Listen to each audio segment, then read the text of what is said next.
Bonjour. Ah, voilà.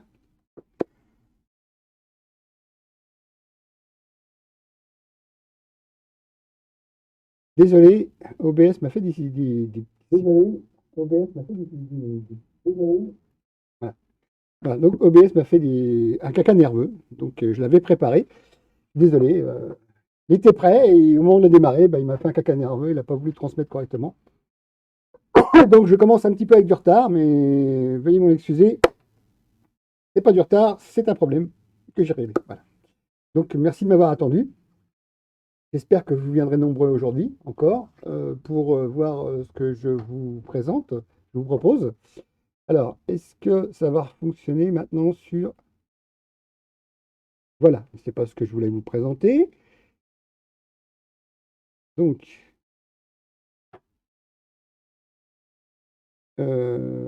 voilà, c'est ça. Voilà, que je fasse pas de bêtises, qu'on n'aille pas voir des choses qu'il faut pas voir, hein, je sais jamais, hein. Il y a peut-être des choses à cacher. Enfin. Alors, vous voyez, donc,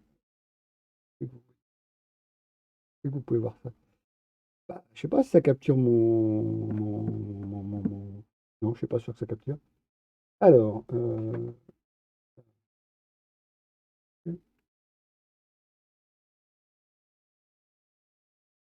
d'accord,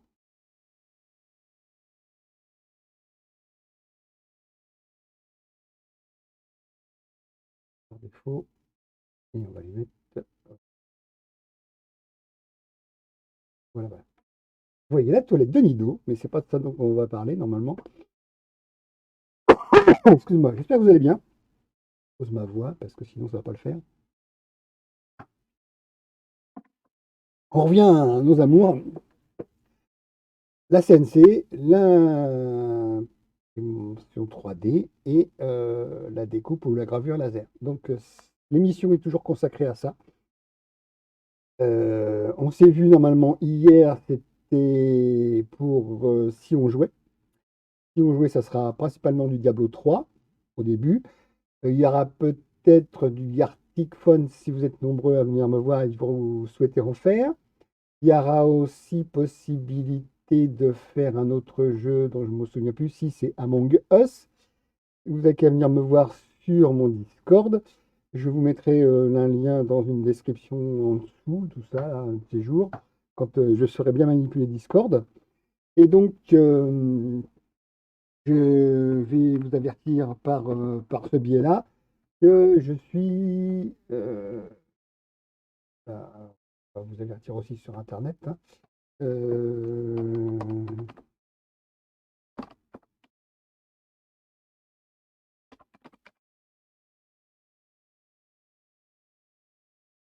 je suppose que vous entendez le clapotis des claviers.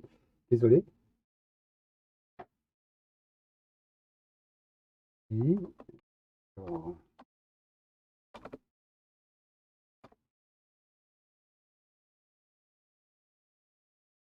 alors, je prends ça, je vais le copier, ça, je diffuse.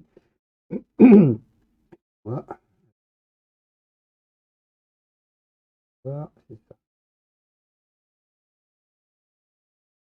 Et voilà. Oui, alors on va commencer simplement par une personne. Alors je privilégie bien sûr les vidéos en français pour que je puisse les comprendre et surtout que je puisse vous les commenter et de temps en temps je vais faire des sauts donc vous savez ce qui s'est passé entre-temps. Voilà. Parce Et que on va parler de ma CNC. J'ai fabriqué une CNC avec pas mal de pièces de récupération, quelques pièces ah, il sur se peut que Internet, vous entendez le des retour neuves. par le micro. J'espère que ça se passe bien. Je vais tenter euh,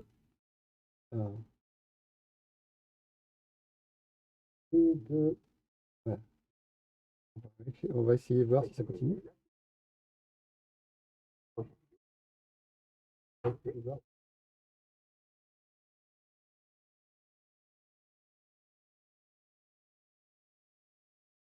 Pas sûr de diffuser correctement.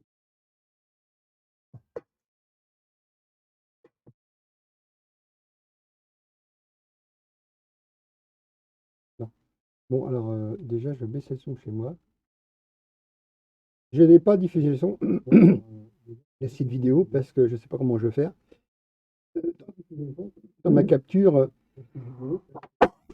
dans ma capture, j'avais, j'ai pas le son, donc c'est pas grave. Dans ma capture, j'ai pas le son.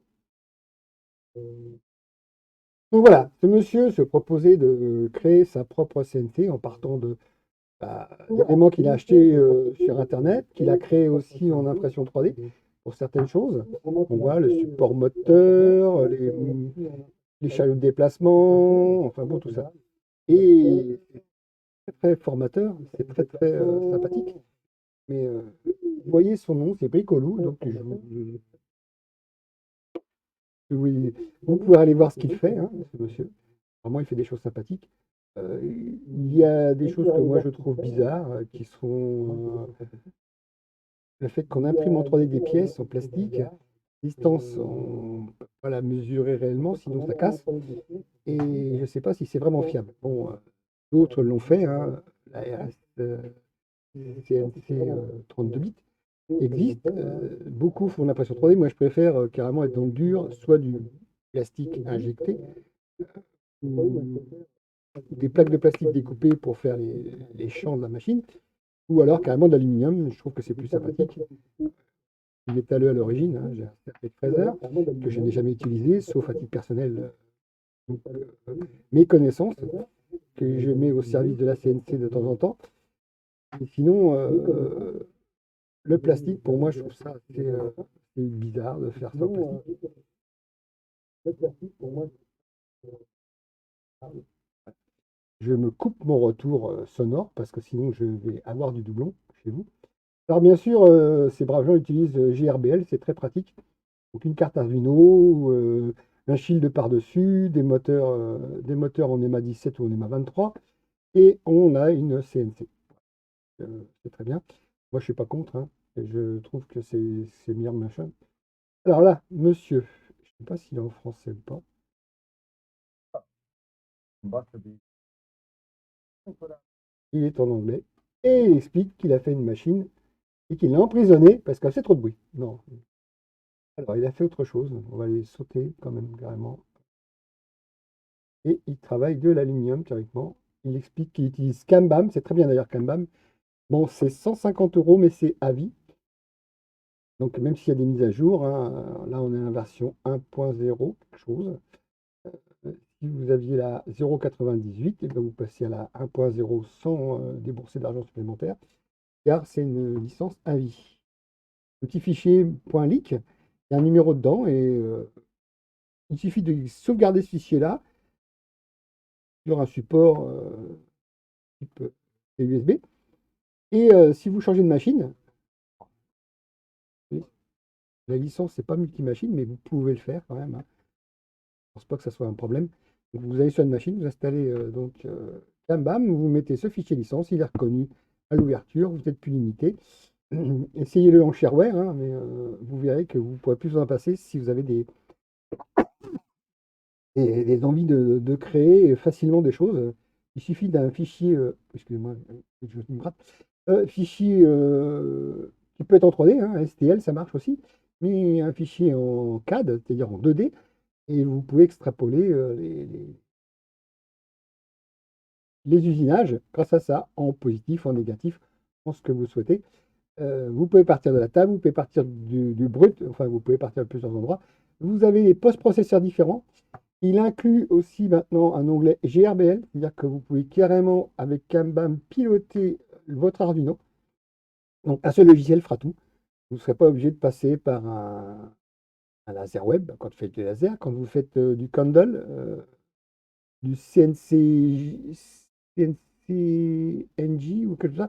Bah, Kanban, lui, vous pouvez carrément faire votre dessin, faire votre G-code et l'envoyer à la machine grâce à l'onglet GRBL. C'est un plugin qui est fourni au cours recherche, je ne sais plus, mais bon, qui vous permet donc vous avez pour 150 euros le logiciel multi-utilisation qui fait que c'est le couteau suisse. Vous faites votre dessin. Alors, les dessins peuvent être simples, voire compliqués, mais en 2D. Vous extrapolez par rapport à ça quand vous donnez vos passes. Et après, vous envoyez carrément avec le post-processeur GRBL. Parce que moi, j'ai un souci de. Ah, oui. Donc, oui, vous envoyez grâce à l'onglet GRBL, je vous montrerai un de ces jours, directement à la machine. Et comme ça, vous avez le logiciel couteau suisse, il fait tout. Pas besoin d'en acheter d'autres. Et certes, 150 euros, mais franchement, ça vaut vraiment le coup parce que, en plus, une personne en France fait la traduction et si vous êtes bloqué, vous envoyez un petit message avec votre souci, votre problème, et ça s'appelle l'atelier des fougères, je crois, et vous aurez beaucoup, beaucoup, beaucoup d'explications, et en français, et beaucoup de tutos, car certaines personnes ont envoyé leurs problèmes, et à l'arrivée, il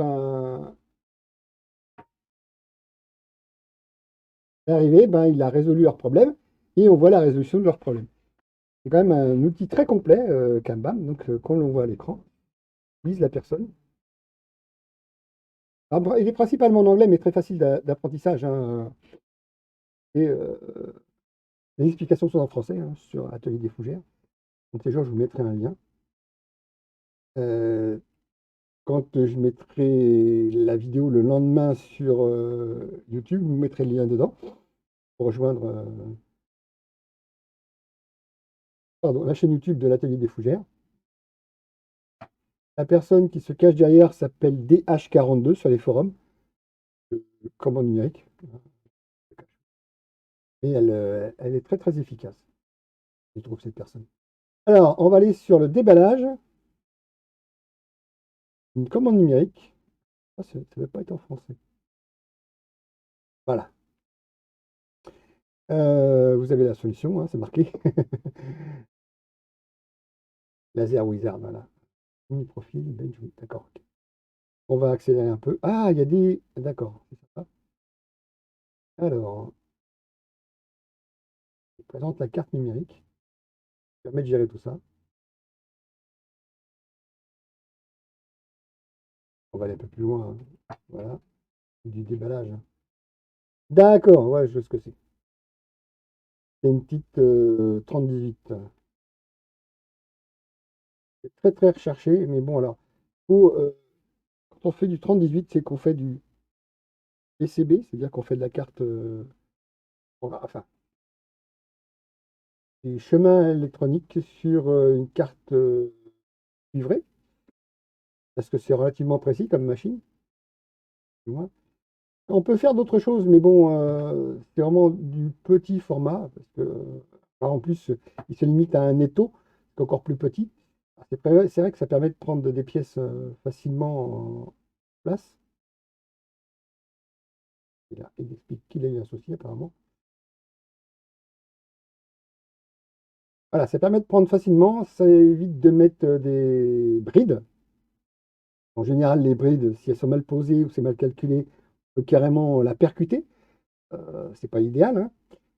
Et là, ça permet de mettre des pièces facilement en étau. Mais alors, c'est encore plus petit comme surface parce que l'étau, déjà, la surface, ça doit être 5 par 10 hein, centimètres. Alors que la tour, lui, fait 18 de large par 30. 18 par 30. Voilà. Tiens, je ne sais pas si je vous le montrerai un jour, probablement. Une personne qui a amélioré une machine de ce type-là. Et on voit les brides là. Les brides, c'est très dangereux parce que vu comment ça dépasse, si jamais la broche vient taper dedans, vous envoyez partout promener. Alors qu'avec les taux, c'est génial, c'est qu'on peut brider directement la pièce et on travaille toujours au-dessus. Ah oui, faites bien attention. La position de la bride est très importante et surtout le fait qu'elle soit toujours légèrement penchée vers la pièce et non pas vers l'arrière. Si vous bridez et que tout la bride est penchée vers l'arrière, le moindre choc, la moindre vibration, vous allez voir, elle va se débrider instantanément parce que ça maintient l'arrière mais pas l'avant. Alors il faut être le plus possible, soit à niveau, soit légèrement penché vers l'avant, comme vous le voyez là, et légèrement penché vers l'avant et non pas vers l'arrière. Donc on vient en pression et non pas en pauvre pincement parce qu'en général, c'est aberrant, certaines brides sont carrément penchées vers l'arrière tellement penchée que le moindre problème, elle s'en va. elle s'en ira la bride. Et c'est pas le but du jeu. Par contre, faites bien attention, en général, vous avez vu, ça déborde énormément. Si la broche vient taper là ou l'outil vient taper là, vous risquez un bris. Et surtout, vous risquez que si ça brise, la fraise part très loin et très vite. Même si c'est un petit fraise d'un millimètre, 2 millimètres, 3 millimètres, ça peut transpercer en partant à une vitesse. En général, 1 millimètre vaut mieux tourner à 20 000 tours minute. Soit la fraise se plante, bon, bah, elle se plante, elle reste hein, dans le métal ou elle reste dans le bois, surtout que vous avez travaillé, soit elle part. Il y a un petit objet comme ça qui part à l'origine avec 20 000 tours minute, ça peut vous transpercer. Donc on arrête les bêtises, on bride normalement et on le fait en général le mieux possible pour éviter que l'accident. Voilà, tout simplement. Les accidents, on les voit et quand on les voit, c'est pas beau. Alors, là, la machine est assez spéciale. Elle va carrément injecter du métal, c'est-à-dire qu'elle va faire de l'impression 3D grâce à l'injection du métal. On va bien voir. Je ne vais pas en avoir de sens plus. Là, c'est à vitesse très très rapide, hein, parce que il n'a pas dit, mais c'est multiplié au minimum par 20 ou par 30. Il va donc imprimer une pieuvre, qu'on voit bien, hein, les 8 bras, hein, et après, il va venir l'usiner, c'est-à-dire que la machine est carrément hybride. C'est de l'impression 3D, et après, pour obtenir quelque chose de propre, on vient usiner avec une fraise à bourron, probablement, et enlever la matière en surplus. Mais ce n'est pas un gros bloc de métal qu'on attaque, c'est une impression 3D en métal, on voit bien, hein, c'est probablement du laser et vu l'éclat, ou d'une sorte de soudure, parce qu'on voit bien. Et c'est des gros boudins qui sont injectés. Et après, il va y avoir ce qu'on appelle de l'usinage classique. Et on va bien voir le résultat. Ça a l'air chouette. Ça a l'air vraiment chouette. Ah, voilà, ça y est. On vient usiner. Alors là, c'est une grosse fraise, hein, mais on vient usiner par hâte, on va dire. On enlève la matière qui est en surplus, mais il n'y a pas tant que ça, hein. Les copeaux, on les voit à peine, hein, c'est vraiment très très léger. Donc on ne perd pas trop de matière. Et après, avec une fraise à bourron, il va venir lisser tout ça et faire quelque chose de très propre. Eh bien, là, c'est les escaliers, hein, c'est comme les reliefs qu'on dit. Voilà. Et là, c'est une fraise à bourron qui vient fignoler tout ça. Et c'est superbe. C'est superbe. Au final, c'est extraordinaire. Donc on n'a pas pris un gros lopin de métal, mais on a carrément injecté le métal pour faire de l'impression 3D. Et combiner les deux, c'est extra, c'est extra. Il y a quand on injecte le minimum de matière pour en enlever le minimum. Voilà, c'est fantastique. C'est voilà, une grosse fraise à bourron. Ouais, ils vont finir par plus fin, je suppose, parce que là, ouais, l'état de surface pour l'instant n'est pas extraordinaire. Et il vous montre bien le peu de matière qui est enlevée. Imaginez qu'elle doit faire à peu près 30 par 30, hein, donc 300 par 300 millimètres. Imaginez, et par 250 de haut, à mon avis, imaginez le bloc de métal à usiner pour obtenir ça. Ça fait énormément de copeaux. Par contre, comme ça a été imprimé en 3D avant en injectant du métal, et ben, le résultat est moins de perte de matière, moins de perte de temps pour usiner, parce qu'à chaque fois que vous faites une passe dans un gros bloc, vous perdez du temps. Puisque là, c'est positionné correctement et on voit le résultat. On voit le résultat final. Qui est hop là. Une excellente qualité. On ne fera pas mieux, hein. Enfin, si on peut toujours faire mieux, mais même en tapant dans un gros bloc, on a obtenu le même résultat, mais avec des temps de travail importants. Et de gâchis de matière, parce que ça peut être. C'est de l'acier, hein, ça. Un bloc d'acier, ça coûte cher. Après, les copeaux, il faut les recycler. Ça fait énormément de copeaux, il faut les recycler. Alors, si on recycle énormément de copeaux, excusez-moi, ça sert à rien. On prend la matière brute, la créer, puis après, usiner le moins possible. On gagne en temps, on gagne en argent, on gagne en possibilité de fabrication. Voilà. Donc, il y a quelque chose de... Alors là, on va passer sur une machine do it yourself, on va dire 5 axes. Alors, attention, hein, c'est du DIY, donc ça veut dire que c'est pas du professionnel. Excusez-moi. Par contre,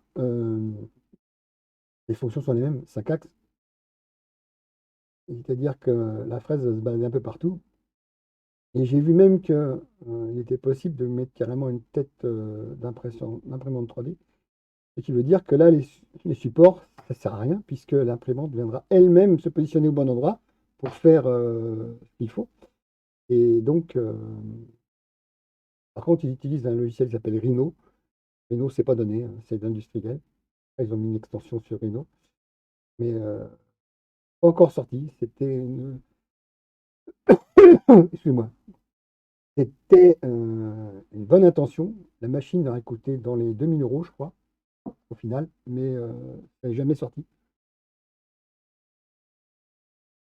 Pourquoi, je ne sais pas. L'idée était bonne, hein, de servir d'une machine 5 axes pour bah, imprimer en 3D ou usiner en 3D. Alors, ils usinaient beaucoup en matière de mousse. Ah, la mousse, c'est sympa, hein. J'étais dans la mousse et c'est bien comme idée. Par contre, c'est jamais sorti. C'est étonnant. C'est très étonnant que ça n'ait pas sorti.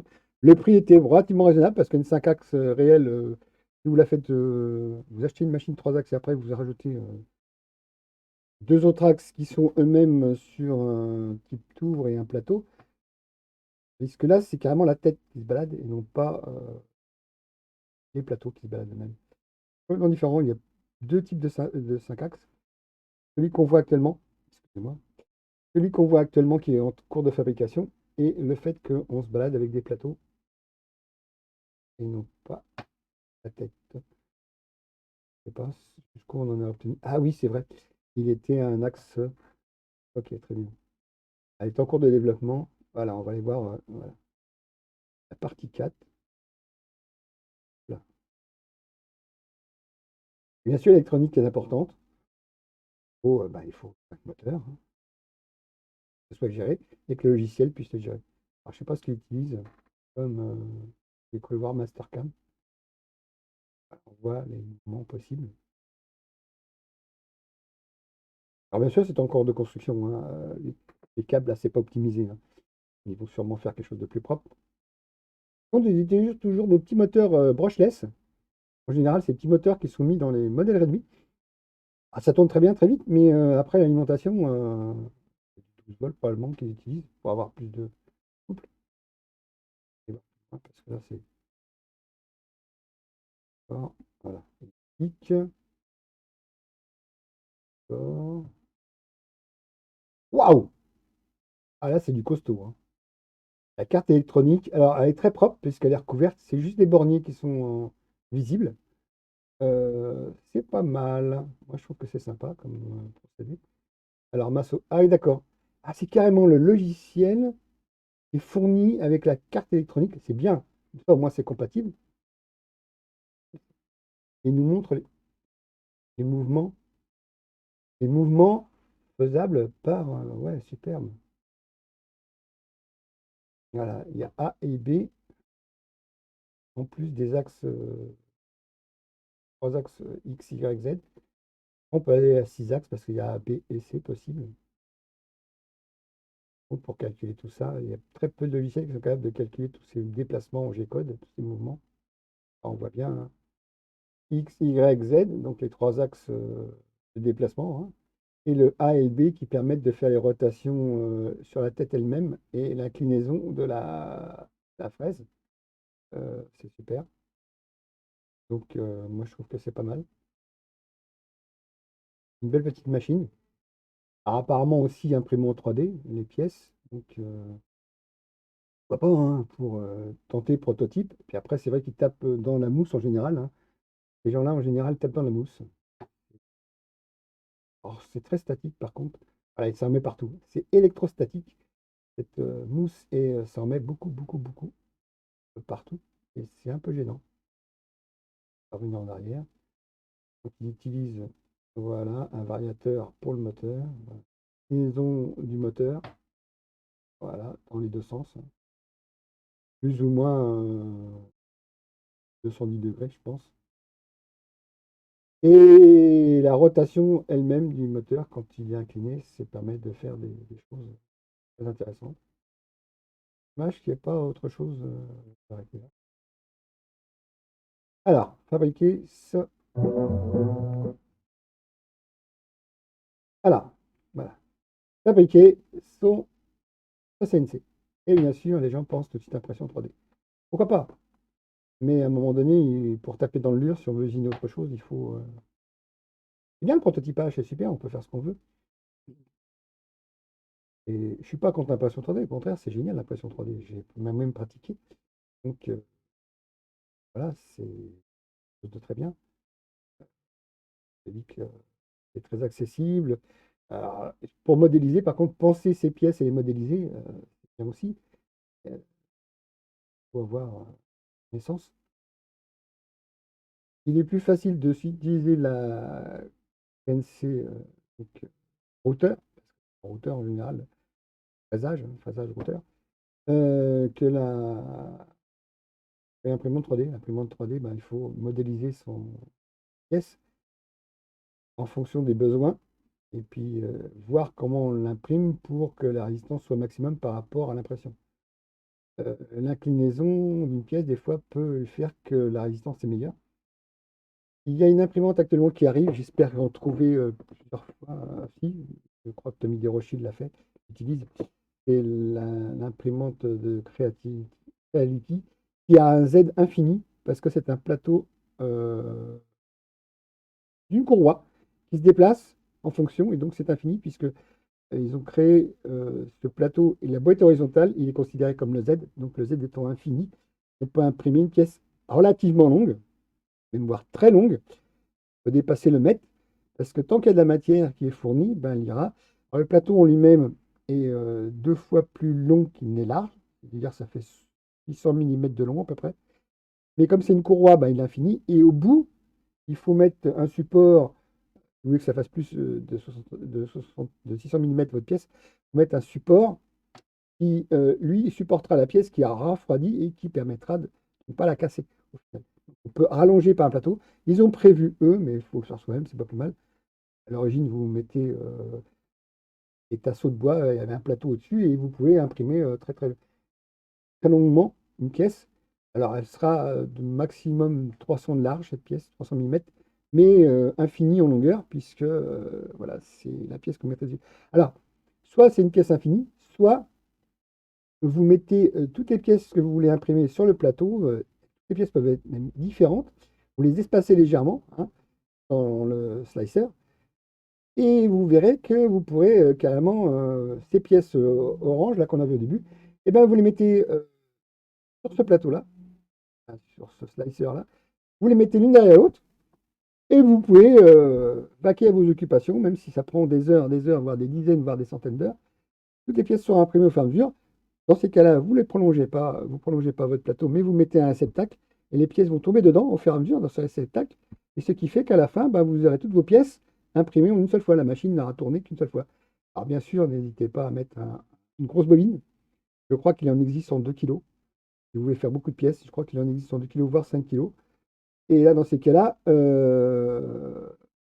vous aurez toutes vos pièces à la fin, même si ça prend beaucoup de temps. Alors par contre, une impression 3D, c'est vrai que faut la surveiller quand même. Il faut mettre minimum une caméra, hein. Ne laissez pas une machine tourner indéfiniment sans surveillance. Déjà, s'il y a un raté, vous pouvez l'arrêter si vous ne perdez pas de matière. Donc, il y a ce qu'on appelle Octoprint, qui est un logiciel qu'on met sur un Raspberry Pi. Le Raspberry Pi, vous y mettez une caméra directement dessus et vous obtenez une surveillance. Et grâce à Octoprint, si vous avez un souci, vous pourrez toujours interrompre l'imprimante et venir physiquement voir ce qui s'est passé si vous avez besoin. Donc, c'est une solution aussi. Cette imprimante, Tommy Desrochers, la québécois, qui parle très bien français d'ailleurs, puisque c'est un québécois, qui a un léger accent, mais c'est très amusant, et qui a présenté cette Creality. Alors, elle s'appelle 1000, je crois. Il suffit d'aller voir Tommy Desrochers, hein, vous verrez. Et il en parle récemment, et il a fait plusieurs impressions grâce à cette imprimante. Et Donc une épée. Il a fait une épée de 600 mm, je crois. Alors, elle était en deux parties pour pouvoir la coller au milieu, hein. Donc, il a pris une symétrie, il a posé en deux fois, donc il a imprimé en une vingtaine d'heures, je crois, chaque partie. Donc, ça prend beaucoup de temps, hein, parce que l'impression 3D, on dit c'est prototypal, c'est prototype rapide, mais ajouter des couches, ben, ça prend un certain temps. Donc, et en général, c'est du 0,10, 0,15, 0,20. Ou alors, si vous voulez vraiment du rapide, très rapide, ben, vous mettez une buse de 0,6 et vous imprimez avec du 0,6 et c'est beaucoup plus rapide. Alors après, il faudra faire du remplissage, hein, parce que c'est un minimum de remplissage à faire pour obtenir une meilleure cohérence de votre pièce et une meilleure résistance. Voilà. Donc, à la broche classique du 300 ou du 400 watts. Par contre, le support, c'est bien, mais il y aura beaucoup de flexion, à mon avis, parce que la broche fait un certain poids et elle est maintenue qu'à un seul endroit et dans du plastique, toujours, hein. Donc, en plus, c'est des pièces qui sont rapportées. Donc, c'est pas une pièce directe. Si on veut changer, mettre une tête laser, ben, juste à dévisser quelques écrous et on se retrouve avec un support laser. Et à chaque fois que vous faites une liaison avec une pièce, vous avez des contraintes à faire. Donc, pour une très grosse phrase pour écrire en petit. Donc, ouais, à chaque fois que vous ajoutez une liaison, ok. Alors, on va aller voir celle-ci. Alors, je suppose que vous connaissez peut-être Heliox. Je vous encourage à aller la voir. Elle a beaucoup d'abonnés sur sa chaîne YouTube, parce qu'elle fait que du YouTube. Elle essaye d'en vivre, je crois qu'elle arrive à en vivre. Et elle aussi, elle a parlé d'une imprimante, elle a présenté cette imprimante-là, comme Camille Desrochers. Voilà. Première vidéo Voilà.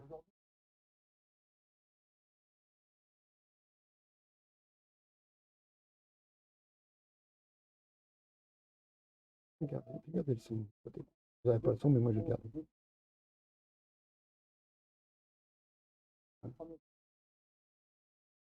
Ah oui, d'accord.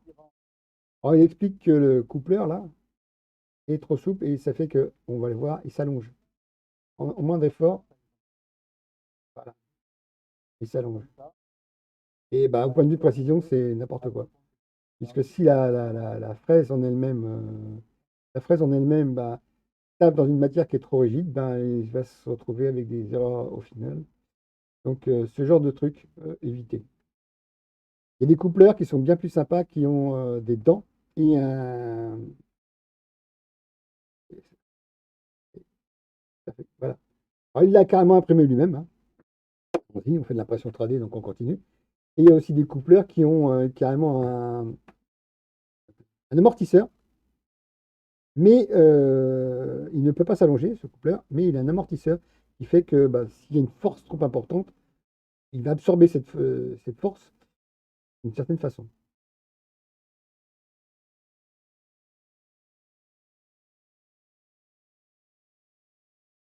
Ah oui, il a fait ses propres chaînes. Bah oui, il faut bien conduire les câbles, hein, donc ses propres chaînes. Moi, c'est ce que j'ai fait, hein. Si vous me suivez depuis un certain temps, euh, j'ai moi-même imprimé chaque maillon de ma chaîne que j'ai emboîté au fur et à mesure pour ma découpeuse, enfin non, ma découpeuse, ma graveuse laser grand format que vous verrez dans une vidéo sur la chaîne YouTube.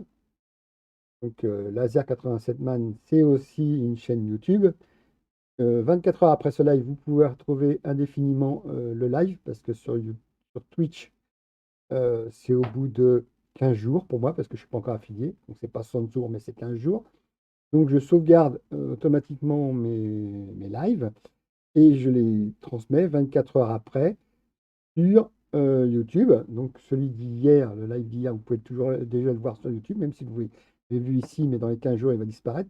Vous pourrez toujours le voir sur YouTube. Là, il nous montre la flexion. Voilà. Énormément de flexion euh, parce que sa broche en elle-même, bah, il l'a descendue. Et le point d'attaque est tellement loin du support que dès qu'il y a un choc ou une vibration, et ben, ça se répercute dans la précision et dans le fait que la machine va se mettre à faire une flexion. Donc je disais, si vous voulez me voir indéfiniment, ou allez surtout voir ce que j'ai fait avant de créer cette chaîne Twitch. Euh, J'avais déjà commencé à faire des gravures en live, mais il n'y avait pas de son. Et le mardi et le jeudi, je crois, 2 fois par semaine. Après, c'est devenu que le mardi, je crois. Et il n'y avait pas de son. Il y avait juste le fait qu'il y avait une gravure qui était en cours. Vous la voyez. Alors, certaines ont duré 3 heures, 4 heures, voire 5 heures. Et les dernières ont duré moins parce que j'avais abrégé le fait que ça pouvait barber les gens. Et j'ai automatiquement mis sur YouTube ces gravures. Et on voit la machine à un moment donné, bon, hein, et on voit comment elle a été réalisée. Et donc voilà, j'espère que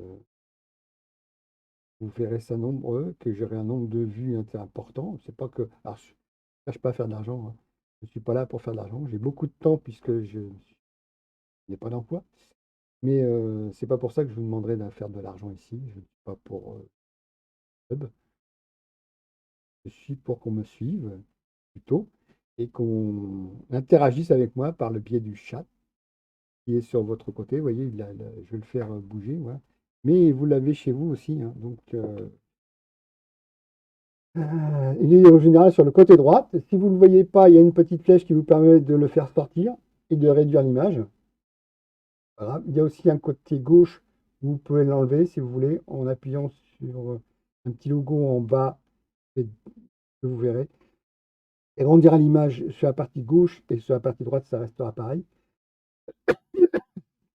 Donc je vais faire interagir le chat.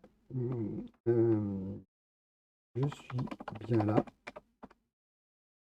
Merci de votre visite. Voilà, vous avez vu, hop, le chat il est monté là sur le côté droit de votre image.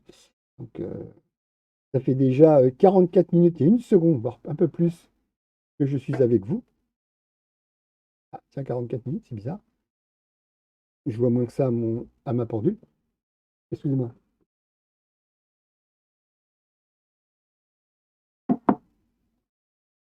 Voilà, je vérifie que la caméra du chat fonctionne bien. Non, elle dort bien, hein. Alors oui, petite blague, elle s'appelle Nido de Gouttière.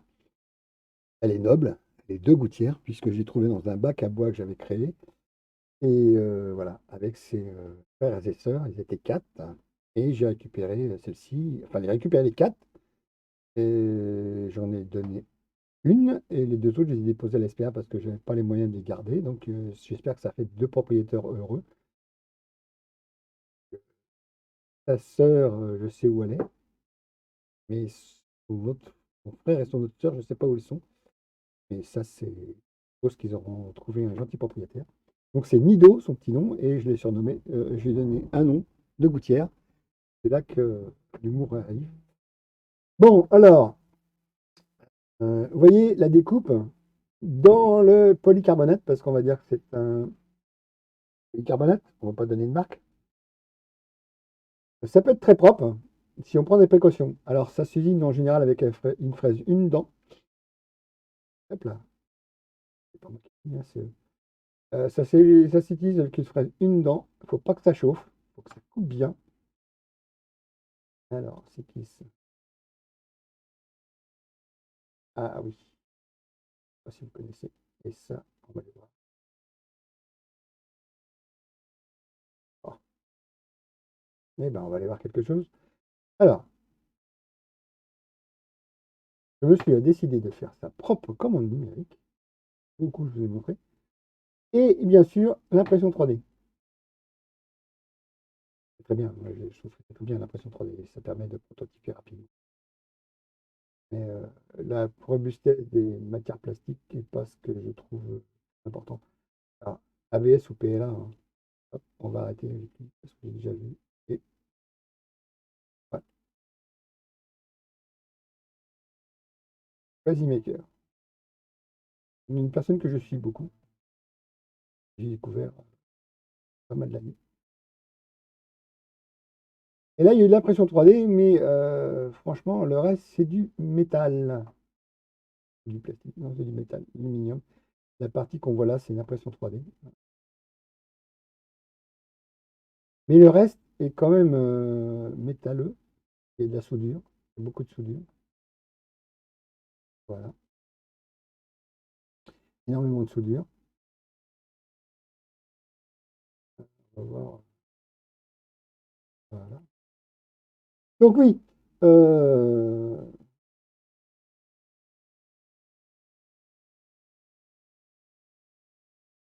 support moteur en plastique imprimé. Mais le reste, c'est les choses qui ont des grosses contraintes. Les grosses contraintes sont transmises par métal par métal. Là, c'est une plaque d'aluminium qui a été percée, donc c'est bien. Précis, beaucoup plus. Alors, qu'est-ce qu'il nous propose? Ça, c'est du...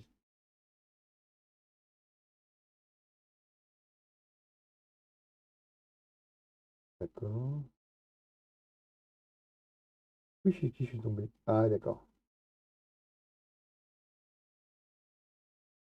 Ah, oui, d'accord. Donc, oui. Alors, ces machines-là, c'est carrément du pro, hein, ça coûte une fortune. Et bien tout en métal. Il n'y a pas d'impression 3D chez eux, je ne pense pas. Et c'est américain. Une très bonne société, apparemment. Il y a un exemplaire en France, mais au moins un. C'est Olivier Verdier qui a fait venir sa machine. Il a pris le format 1500 par 1500. Il l'utilise beaucoup en ce moment, parce que, pour raison personnelle, il va l'utiliser de plus en plus. Il a fait des choses très sympas avec. Voilà. Ah, mais le canon. Une chaîne YouTube aussi. Alors, lui, il y a de l'impression 3D, mais il n'y a pas que ça. Il travaille quand même des matières acryliques. Et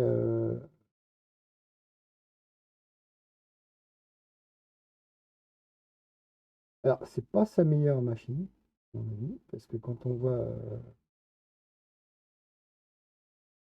comment ça se passe, il y a un problème là. Voilà. Alors, c'est un jeune homme qui est très volubile. Il explique beaucoup les choses. C'est très bien d'ailleurs ce qu'il fait. C'est du DIY. Donc, voilà, c'est une pièce imprimée en 3D et c'était grossièrement imprimé. La robustesse est là, il n'y a pas de souci, hein. Par contre, quand on voit le. Pas compris, le poulie en bas.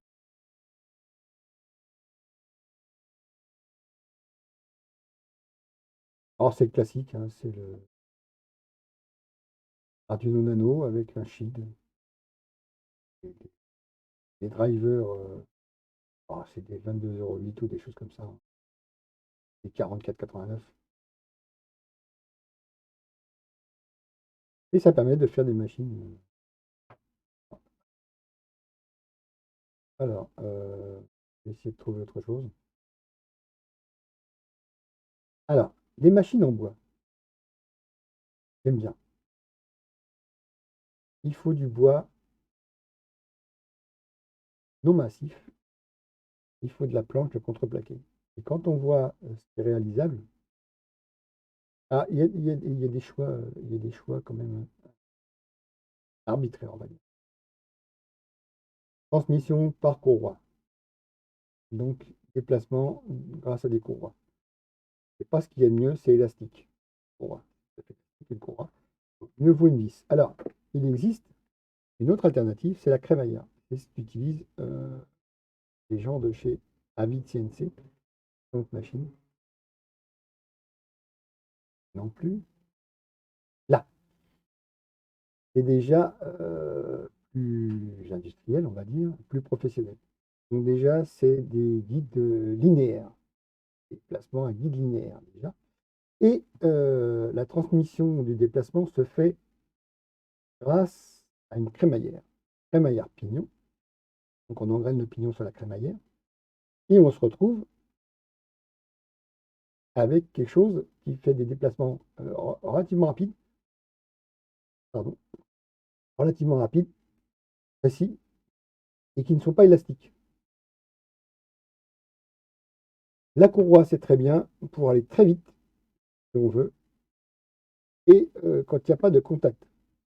C'est-à-dire sur une graveuse ou découpeuse laser, c'est l'idéal, la courroie, ça ne tend pratiquement pas parce qu'il n'y a pas d'effort dessus. Donc le travail est beaucoup plus précis grâce au fait qu'il n'y a pas de frottement. Donc voilà. Le seul avantage de la courroie, c'est ça. Alors c'est vrai que quand on débute, eh ben, on voit le budget. On se dit le budget, voilà, combien je vais pouvoir investir dans ma machine et est-ce que l'investissement vaut le coup? Alors, la question débutante, c'est que me faut-il comme machine? Quel format? Quel budget je peux allouer? Et quelle utilité je vais en tirer? Alors, si c'est du hobby, faites-la vous-même. Vous la comprendrez mieux, la machine. Vous saurez ses défauts, ses qualités. C'est pour ça que l'impression 3D, c'est extraordinaire. Ça permet de prototyper et de voir où sont les faiblesses et de les modifier. Si vous voulez attaquer tout de suite sans bidouiller, vous achetez une machine déjà toute faite. Même si elle est en kit, vous la montrez, mais vous n'avez pas besoin de la penser. Elle sera déjà pensée pour vous. Donc, vous la mettrez en action plus rapidement. Même si vous la montez, au contraire, il faut la monter, c'est mieux. Comme ça, vous saurez aussi ses qualités, ses défauts et comment y remédier plus tard, si vous avez besoin. Si vous voulez vraiment une qualité professionnelle, le budget explose. Le format explose. Enfin, déjà, le format permet de se rendre compte de son besoin. Si on veut taper dans les 1 mètre par 1 mètre, la machine, elle travaillera moins grand. Si on veut travailler vraiment 1 mètre par 1 mètre, la machine fera 150 par 150, c'est un minimum, puisque bah, il faut bien que les déplacements se fassent et que l'on puisse avoir la surface utile de travail. Parce que le chariot en lui-même, le Y qui déplace le X et le X qui déplace le Z, ils ont besoin d'être maintenus. Donc automatiquement, il faut que la machine soit beaucoup plus grande que la surface réelle de travail. C'est logique. Même en laser, hein.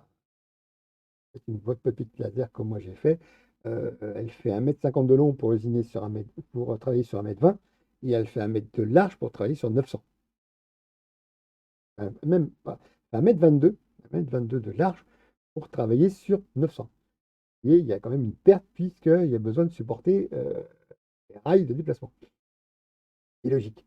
Donc, il y a l'encombrement réel de la machine, il y a la surface de travail réelle de la machine, il y a le type de déplacement qu'on souhaite faire, rapide ou lent ou contact.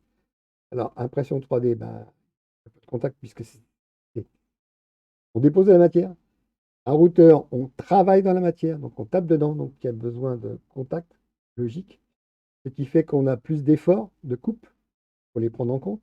Et sinon, la gravure ou la découpure, ou la découpe au laser, aucun contact. Donc on peut se permettre de mettre de la courroie pour le laser. On est obligé de mettre au mieux, si on veut travailler des matières dures, du bois, de l'aluminium, des matériaux non ferreux. Ferreux, il faut des grosses machines. Donc, des matériaux non ferreux, du bois dur, du bois tendre, des vis d'entraînement ou des crémaillères. Mais ça, c'est moins accessible aux particuliers, les crémaillères. Et si on fait de l'impression 3D, ben, c'est par courroie, parce qu'on a besoin d'une certaine rapidité et d'une certaine souplesse, on va dire. Puisqu'il n'y a pas vraiment contact, puisque c'est un dépôt de matière. Donc, c'est juste la matière qui vient se coller sur la matière inférieure au fur et à mesure. Donc, voilà. Euh, Après, les besoins que l'on a. Est-ce qu'on décide d'être on a déjà d'autres machines, on a déjà probablement d'autres machines, parce que c'est complémentaire. Tout est complémentaire. L'impression 3D est un complément pour prototyper des pièces, pour voir si on peut arranger, si on peut avant créer de zéro, si on doit réparer une pièce, je sais pas, quelque chose qui vous a lâché en plastique, vous le modélisez ou vous le trouvez sur Internet. Il y a beaucoup d'endroits où on peut trouver. On fera une émission là-dessus où on trouve les fichiers STL, comment les créer et où les trouver. Donc, sera pas exhaustif, ça sera juste une liste de choix, d'orientation. Euh, donc, moi j'ai la gorge sèche. Donc, il faut déterminer son besoin. Donc, surface de travail, matière à usiner, budget, le temps qu'on veut y consacrer, la machine qui va piloter, parce que certaines machines n'ont pas besoin d'ordinateur réel en direct, elles sont autonomes. Il suffit de mettre une carte SD comme les imprimantes 3D, hein. On met une carte SD, hop, ça travaille tout seul. Alors, est-ce que ça a besoin d'être autonome? Donc, la surface de travail, euh, le type de matière qu'on veut travailler, le temps qu'on veut consacrer à la création de la pièce, parce que la pièce, il faut la créer, hein, toujours, hein. Vous faites une gravure laser, eh ben, il faut automatiquement un dessin, une image, un support, un texte, enfin, il faut quelque chose. Il faut travailler en amont. C'est pas comme ça que ça marche. Donc, il faut l'idée. Tout ça, c'est une question des débutants. Il y a des forums qui existent sur des pages Facebook qui existent et on voit souvent les mêmes questions. Alors, il y a des forums aussi, on voit toujours les mêmes questions. Donc, cernez au maximum et faites vos propres recherches parce que quand vous chercherez, vous aurez acquis un savoir plutôt que de le quémander, vous l'aurez acquis. C'est très moche cette caméra. La lumière qui rentre. Donc, une fois que vous mieux acquérir votre savoir par vos propres moyens, que de quémander en permanence et vous risquez de vous faire bouler parce qu'à un moment donné, les forums saturent de toujours les mêmes questions. Les pages web de Facebook saturent aussi de ces mêmes questions. Alors, on ne dit pas qu'on ne veut pas aider, mais on dit que aide-toi, le ciel t'aidera, comme dirait l'autre. Faites vos propres recherches, faites comme moi, comme j'ai fait, hein. Quand j'ai eu ma première machine, j'ai dû chercher. La première machine que j'ai eue ici, je me suis autorisé à acheter, c'est une imprimante 3D. C'était les débuts. Elle était dans un budget qui était relativement raisonnable à cette époque-là, 600 euros. Ça paraît cher, mais non, parce qu'on a des machines à 150 euros et le besoin n'était pas le même. Elle était toute métal, elle était full métal, elle était bien lourde. Je m'en suis séparé un peu plus tard. J'ai racheté une autre imprimante 3D qui était sympa aussi. Je m'en suis séparé. Là, j'en ai une dont je ne me sers pas parce que c'est un modèle qui est bien, hein. Ça fait du PS, ça fait du PLA. Et je ne m'en sers pas parce que les conditions ne me permettent pas de m'en servir. Il faut une moyenne de 15 degrés minimum en permanence autour de la machine, voire 20, si on veut usiner normalement, enfin travailler normalement, que je n'ai pas actuellement chez moi. Donc je l'ai mis de côté. Quelqu'un souhaite l'utiliser, pourquoi pas. Je suis même prêt à faire un don, même pas la vendre, la donner. Pas qu'elle est mauvaise, c'est que je ne veux plus la voir. Donc je peux même carrément la donner. Dans son emballage d'origine, c'est une XYZ Printing, modèle DaVinci 1.0A. Je vois le carton, c'est toujours d'origine. On la remet dedans, la personne l'emballe. Si quelqu'un veut m'en débarrasser, il n'y a pas de souci. Je ne demanderai rien au pire, vu que je ne l'expédierai pas, donc je ne demanderai rien au pire. Vous la voulez, vous me faites un petit message quelque part, hein. Vous trouvez la ZR87 vous le trouverez quelque part, ne vous inquiétez pas. Sous la vidéo en rediffusion sous YouTube, vous pouvez très bien dire voilà, je suis intéressé par votre imprimante. Je fournis 4 bobines, dont 2 entamées et 2 vierges, c'est-à-dire qu'ils sont carrément emballés. Il y a du blanc, il y a du noir, il y a du translucide et l'autre couleur, je ne sais pas. La seule chose, c'est que ce ne sont pas des bobines d'origine. Ouais. Alors, les mettre à l'extérieur, pas comme à l'origine. Et par contre, je fournis la cartouche qui, elle, a la puce qui permet de dire voilà, il y a 240 mètres dedans. Et par contre, à chaque fois que les 240 mètres sont théoriquement vides, il faudra hacker la puce. Donc le logiciel, c'est sur un Arduino. Prenez une carte Arduino Uno, il y a un petit logiciel à mettre dessus, il y a 3 fils à mettre. Je vous fournirai les fils, mais pas la carte. J'expliquerai comment ça marche. Et à chaque fois, vous faites un flash de cette bobine. Vous la remettez dedans et c'est reparti pour 240 mètres.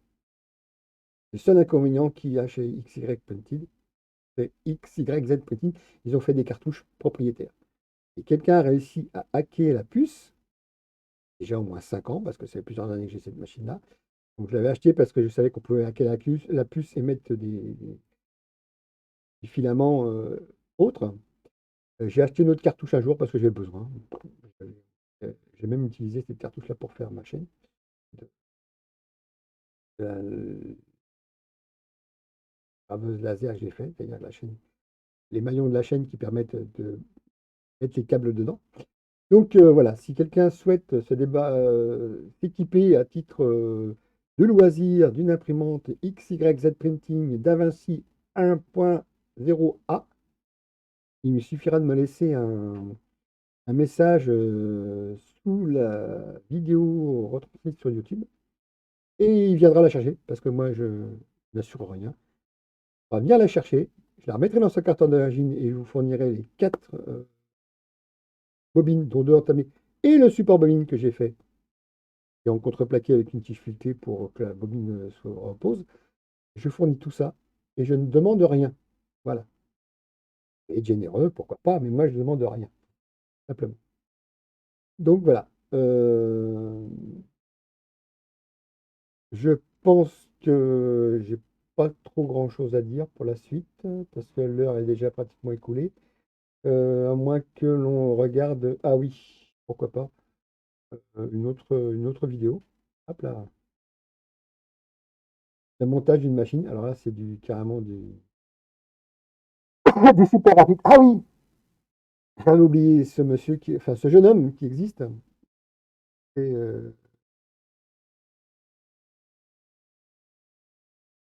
vous allez le reconnaître. Et je n'ai plus son nom.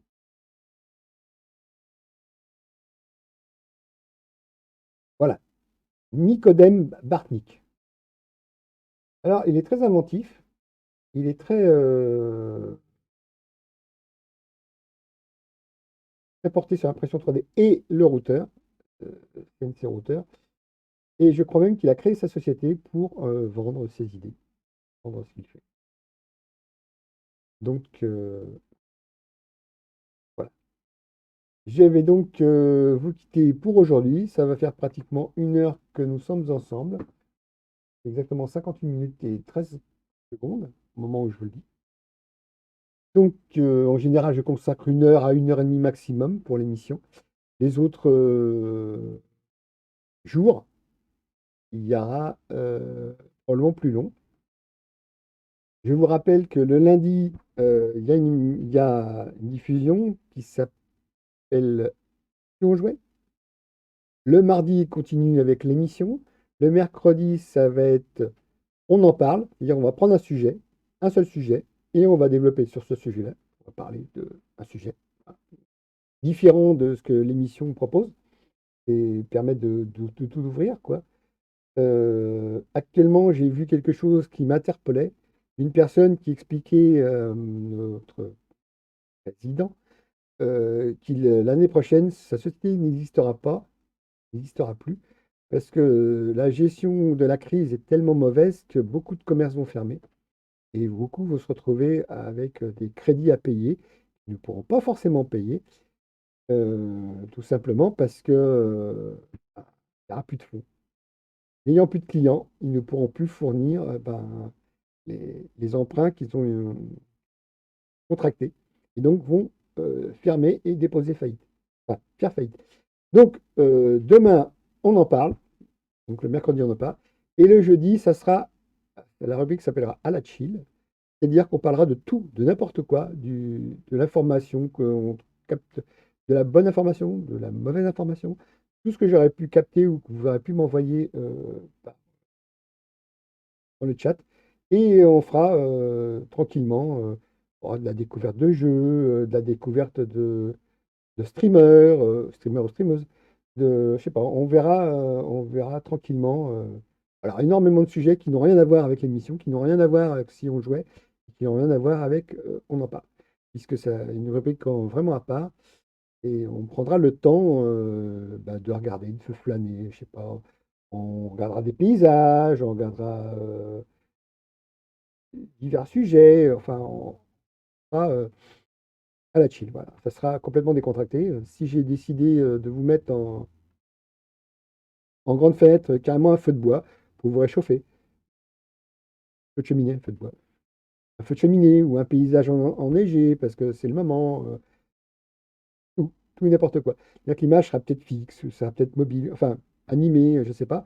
Mais moi, je serai toujours là à la caméra avec notre chère compagnie féline, Nido de Gouttière. Et elle sera là, elle sera autre part, parce qu'elle a des positions où elle se met souvent et que j'ai préprogrammées sur la caméra. La caméra bouge, oui, oui, c'est une caméra qui est mobile, hein, elle a deux axes, axe horizontal et axe vertical. Et donc, si elle va se reposer à un autre endroit où c'est programmé, et ben, on pourra la suivre. Si elle va dans la cuisine pour manger, ben, si je la vois partir, elle passera la chatière et la chatière sera surveillée et on la verra revenir. Donc, c'est juste une petite fantaisie que je me suis offerte parce que cette caméra-là, ça faisait des années que je l'avais.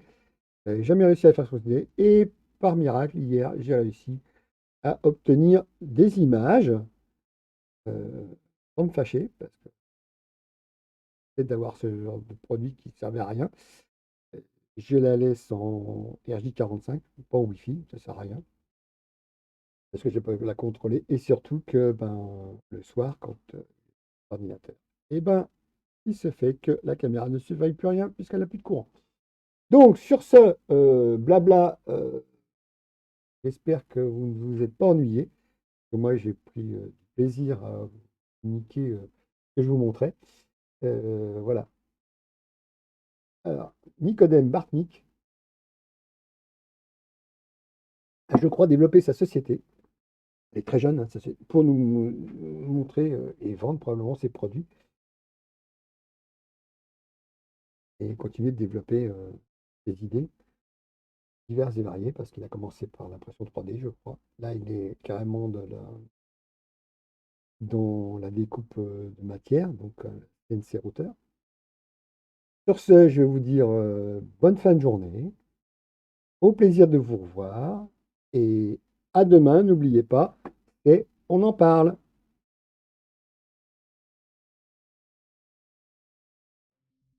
Ciao!